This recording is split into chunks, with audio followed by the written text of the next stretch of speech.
বুঝে পড়া নাকি মুখস্থ বিদ্যা? ইঞ্জিনিয়ারিং টার্ম ফাইনালগুলো সার্ভাইভ করতে গেলে আসলে কোনটা বেশি কাজে লাগে?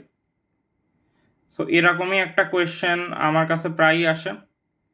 সো তোমাদের জন্য এমন একটা টাইমে এই ভিডিওটা বানাচ্ছি যখন কিনা রাত প্রায় 2টা বাজে এবং কারেন্ট নাই। আমি হচ্ছে চার্জিং লাইটের আলোয় আসলে ভিডিও বানাচ্ছি। আমার 2 দিন পরেই আসলে টার্ম ফাইনাল। সো পড়ার ট্রাই করতেছিলাম। সো তোমাদেরকে দেখাই, আমার ফার্স্ট এক্সামটা হচ্ছে ইলেকট্রনিক্স 3, কুয়েট ট্রিপলি ডিপার্টমেন্টের 3টা ইলেকট্রনিক্স কোর্স পড়ানো হয়।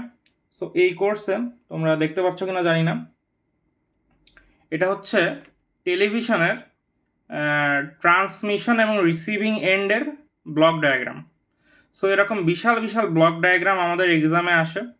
এরকম ধরো যে প্রায় 20 থেকে 25টা ব্লক ডায়াগ্রাম আছে টোটাল কোর্সে এবং অনেকগুলাই আসলে ঘুরাই ফিরে আসে।